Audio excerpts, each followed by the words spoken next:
My desire to document the fact that right before our very eyes, the left, which everybody thinks is going to sweep back into power in a massive blue wave landslide, is literally losing its mind. They are literally going insane. 3 examples. Here's the first. I mentioned yesterday afternoon, Stevie Wonder on CBS this morning. I just feel that all these various diseases that we have and all these things that are happening in the world, in part, is because there are those who don't believe in global warming, don't believe that what we do affects the world, what we eat affects the world, affects us. And I just hope that people will grow up and grow out of the foolishness and know that we all, by how we think, how we do, how we treat others, we will never unlock the key until we truly let go of the hatred, the bigotry, the evilness, the selfishness. When we do that, then we can unlock some of those things that keep us in this place. Well, I'm sorry, the bite doesn't contain what I thought it contained. So it may be one of those days. The story is that Stevie Wonder blames global warming for Aretha Franklin's cancer. He was spreading the conspiracy theory that global warming is linked to cancer. And he was talking, he said all the things that you heard him say here. And he thinks that the lack of belief in it, that people not believing in climate change and not believing in global warming is causing way too many people to eat the wrong things and not conserve in the right way and creating a bunch of carcinogens out there that happen to catch up with Aretha. And if you and me had only believed in climate change and had been living our lives as though the way we live affects climate change and therefore changed the way we lived, if we had all voted Democrat and if we had all believed in big government and sent as much money as we could to government, then Aretha would never have gotten cancer. And he means it. He means it. Now folks, how else will you categorize this? This is dumb. It's stupid. The thing is, he believes it. That's what makes this stuff dangerous. He really believes this stuff. Here's the next example. Oprah Winfrey promotes Shout Your Abortion movement, where women brag about their abortion. She's promoting this. Oprah Winfrey waded deeper into political waters this summer by promoting the Shout Your Abortion movement and its efforts to normalize abortion, which is what? See, I'm going to tell you what abortion is, and I'm going to be the one controversial. Oprah can run around and tell women to run around and start shouting and bragging about them, and she's normal. If I describe what abortion actually is, I am the problem. The July issue of the O magazine, that's the Oprah's magazine, featured Shout Your Abortion founder Amelia Bono in its inspiration section. Amelia Bono, who began the campaign to urge women to brag about aborting their unborn babies, soon will be coming out with a new book by the same title. She told Oprah's magazine how it all began. This great, great story all began in 2015 when I found out that the House of Representatives had voted to defund Planned Parenthood. I kind of unraveled. I opened Facebook, and without thinking, like a year ago, I had an abortion at Planned Parenthood, and I remember this experience with a nearly inexpressible level of gratitude. I hit post 153 words later, and my life changed. Everything changed. So Amelia Bono said that the campaign really took off when a friend shared her post on Twitter with the hashtag Shout Your Abortion.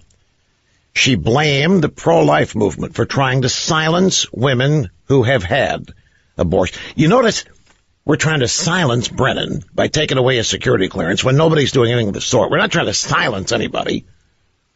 That's not what we do. They always accuse us of doing what they're actually doing. So there's the Oprah, who signed on now with the Shout Your Abortion movement, promoting it, urging it, bragging about it. But now, my friends in the pièce de résistance, Exhibit 3 of the left's descent into utter insanity and madness. Our subject, the LGBTQIA, lesbian, gay, bisexual, transsexual, and I'm lost at QIA. It doesn't matter. They know what it means, and that's enough. We're here today to discuss the LGBTQIA Safe Sex Guide. And at the root of the need for the LGBTQIA Safe Sex Guide is an anger. The people at the LGBTQIA are livid that a bunch of old white guys named human body parts. They don't like the fact that they have to call their vagina a vagina. It doesn't fulfill their destiny. It limits their capabilities.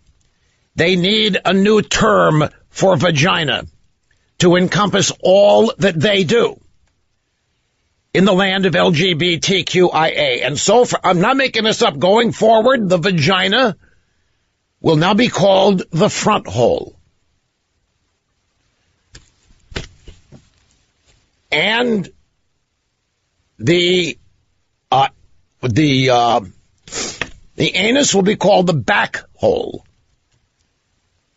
The mouth will be called the upper hole. In LGBTQIA safe sex literature.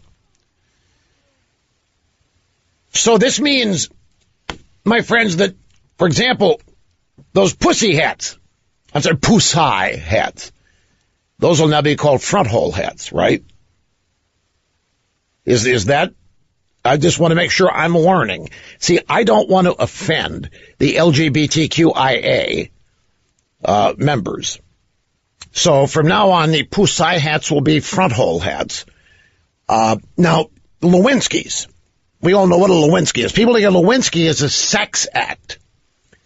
But we're not going to need to label, we're going to, like the mouth is the upper front hole to describe in detail.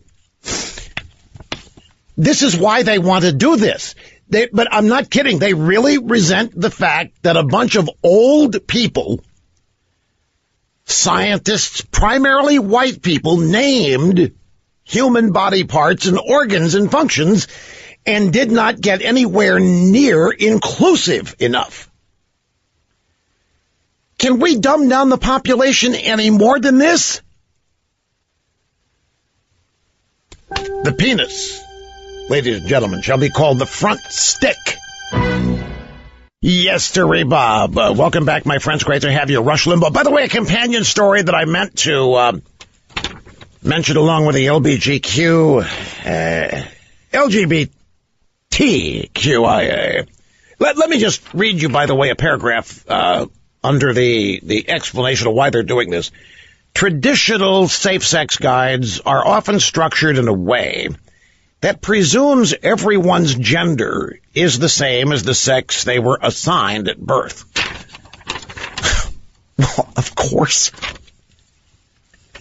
By the way, do you think you were assigned your sex? Is that how you look at it? Certainly, were you assigned a male? And where did the assignation happen? When you were in the womb, do you recall going before a review board in heaven or wherever, and somebody in a flowing white robe and a big white beard assigned you to be male, and that you didn't want to be male, but you had no choice at that point? So if you survived your birth, which is a questionable thing in the American left, and if you survived your birth, now you can challenge your assignation. Is that how you look at it? Did anybody that you grew up with in your demographic group or age group look at their sexuality that way? That somebody somewhere had assigned them their sex? And okay, me either. I have never looked at my gender as an assignation, but these people clearly believe it. Traditional safe-sex guides are often structured in a way that presumes. See, right there you have prejudice. Somebody presumes that everyone's gender, and here are the possibilities they mention: male, female, non-binary, trans. Okay, male, female, what do you think non-binary is? So I don't know what binary would mean. You go both ways. You got both. Non-binary means you got nothing? That somebody forgot to assign you? That can't be what? Or else trans. Anyway, traditional safe sex guides are often structured in a way that presumes everybody's gender is the same as the sex they were assigned at birth, which is male, female, intersex, or differences in sexual development. So it's because some people were misassigned. A bunch of people were assigned a sexuality they wanted no part of, but of course in the womb they had no voice because the world was discriminating against them even then, you see.